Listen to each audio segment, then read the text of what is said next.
I don't know why you didn't, like, move on. Like, nothing exciting was gonna happen. You call that not exciting? No, not really. You call the going all vine whip and flying through the air exciting? You mean Indiana Jones? Yes. Not really. Because Norman's not exciting. Link is exciting. Norman's not. Norman's an idiot. But I was talking... Like, you know the movie coming out, Eddie the Eagle? Yeah. Well, I saw... Like, another... I want to say TV spot. It's a TV spot. For it, and it's all the Rocky... It's the Rocky of ski movies. And you know the only thing going through my head? Did anybody watch Rocky? When they were talking about when they were making this movie, or when they did the commercial? When they did the commercial. Because, yeah, I get it. Rocky's an inspirational movie, but he loses. Like, he doesn't win his first fight, he loses. Or he doesn't win at the end of the movie, he loses. Like, calling it the Rocky of something is like basically saying he did a good effort, but he didn't win. Like, has that ever occurred to you? I think they're just... I think they may have just spoiled. No, because it's based on... It's based on a true story. But you get what I'm saying. Yeah. Try one of these. Yep. Alright, so that... Like, calling something the Rocky of something, you're basically saying they're gonna lose. But it is in this defeat that they learn something.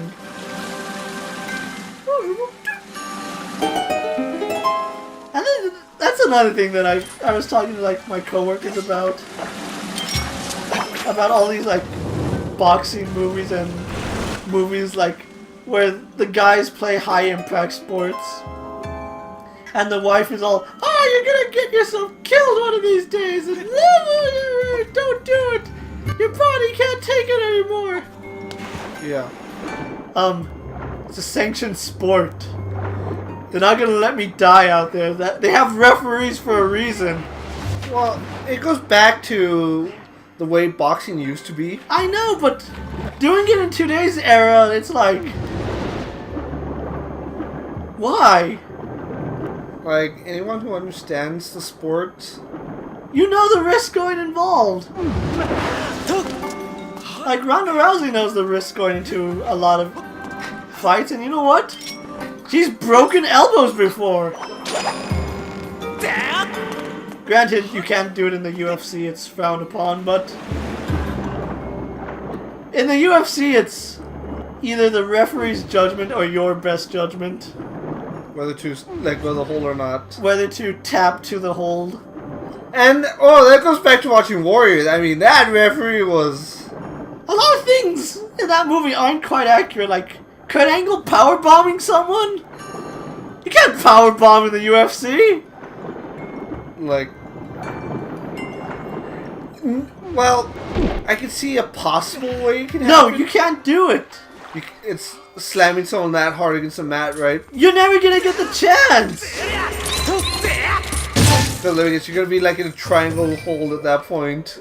Like, if you even get the guy to the point where you can, like in a pile, to set him up for a powerbomb, he's taking you down from the legs.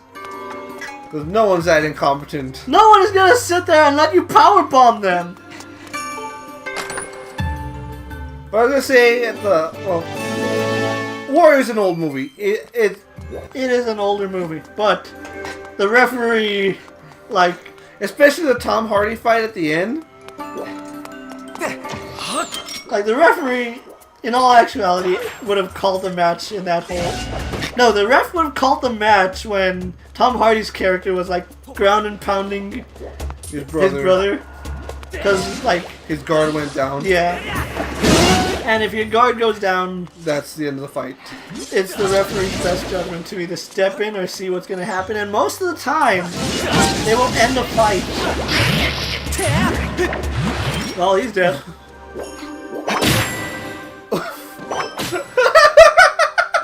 And that's... What are we at now? Like 18? 20? Oh, I didn't think the whip would kill him. But yeah, like, in combat... Well, a lot of times in the brothers' fights, the ref would have ended those fights soon. A lot of them he should not have won. No, because a lot of them he was like getting his ass punched in for like good 30 seconds of the fight with his guard down. I was gonna say, he should not have won as many fights as he did. Like, any competent referee would have just said, you know what? That's it, I'm calling it. Your guard went down, and it's for your safety. Well, he's dead, Jim.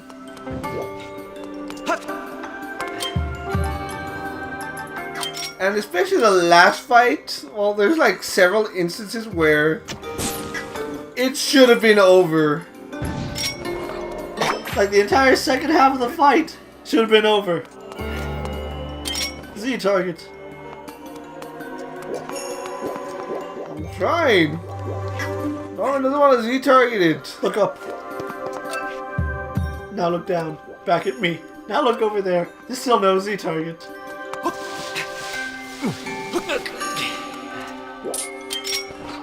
Yeah.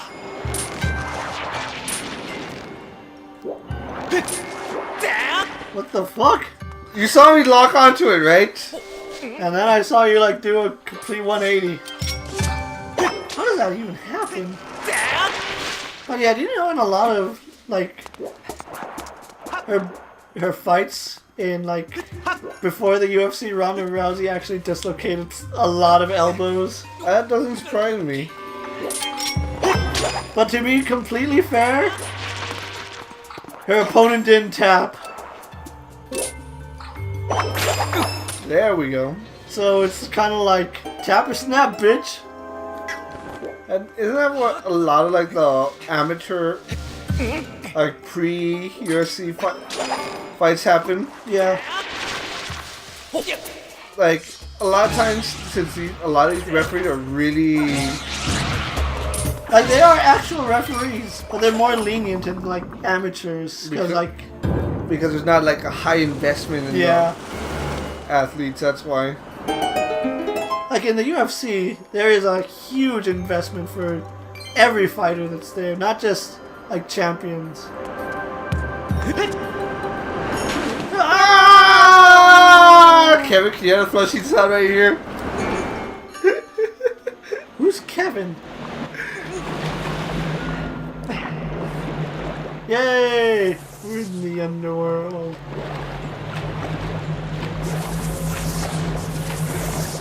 Is there land? Yes, there's land over here. I'm pretty sure I just gotta drop the spiders on top of the... Come on, Norman! You can do it! No. The beetle!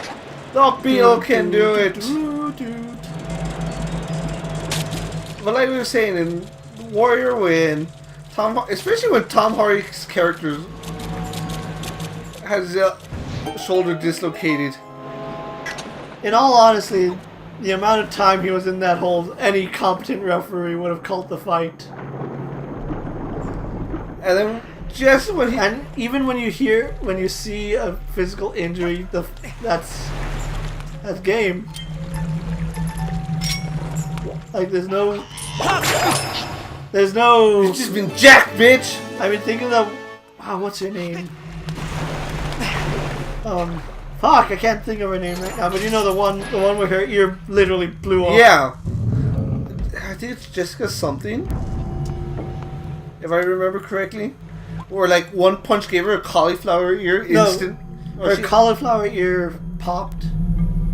I thought she had cauliflower ear developed in that fight. No, because when you get cauliflower ear, you have to have your ear drained. Or you can either keep it. Mm-hmm. And if you drain your ear, you get rid of the cauliflower ear. But if you don't, you risk it popping, which is what happened with her.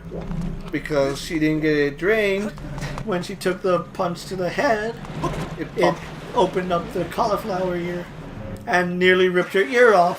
Well, the first punch, you just see the giant splat of blood. You know what I'm talking about, right? Yeah, and then that's when they stopped the fight to examine it. And then that's when the referee ended the fight. And she was pissed that the ref called that fight. Like, I would be too, but then again, It's one of those, your ear is literally hanging on by skin. By skin!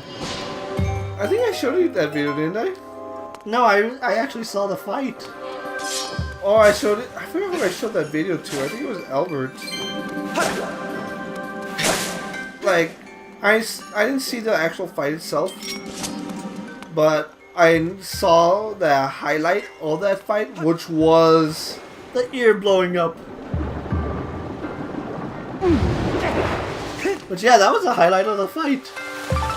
her ear blowing up.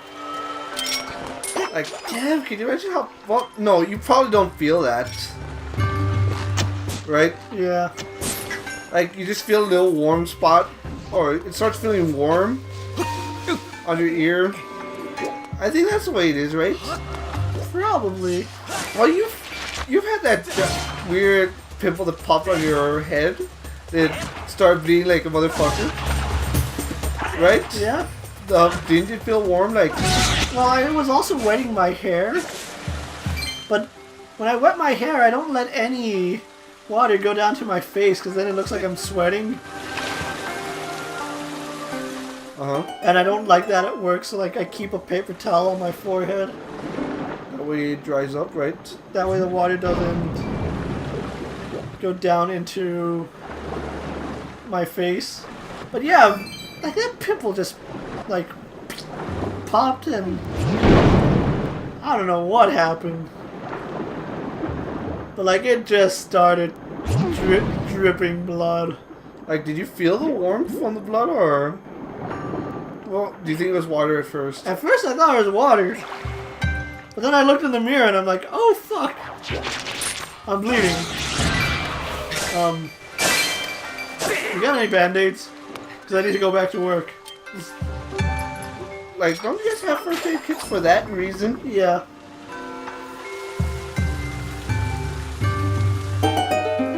Like, you should have one, like, easy access, right? Yep. And like Sergio just said, oh damn, that looked bad. Have a band-aid. Have a Z-Pak. Did you tell him what it was? No, Or he did he just said, damn, that looks bad. Have a Z-Pak. And you're like, I just need a band-aid. Right? Yep. And then he's all, okay, here's a band-aid. And a Z-Pak. He gave it to you either way. No, I'm just making a joke because if you watch CM Punk's podcast on the WWE on why he left, Oh, it's when he had that staph infection, right? the rumored staph infection. Like, it's not confirmed that he did have it. But at the same time, you can't say that he didn't have it because we don't know. And the medical staff was always, you're fine. Have a Z-Pak. Yeah, I remember Good Mike Work was talking about this. Like anybody who like makes fun of the WWE doctors, like that's one of the reoccurring jokes you hear. Is have a Z-Pak? Yeah, it's like, man, that looks bad. Let me fix you up, patch you up. Have a Z-Pak. God damn little spider! God fucking damn it! Get off! God fucking motherfucker! Little ah! I got 21 bullets for you. Where are you?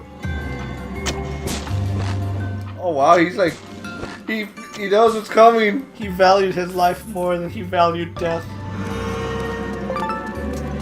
Man, that's like as soon as he saw me prepare the stage, he's like, Nope. no, no, You'll never catch me. You gotta wait. Damn stupid stamina. Man, Norman, your stamina sucks. Have a Z-Pak. Okay, when we come back, Nicky will be further along in the temple. So Take care, everyone. Man, you look a little tired, bro. Have a Z-Pak.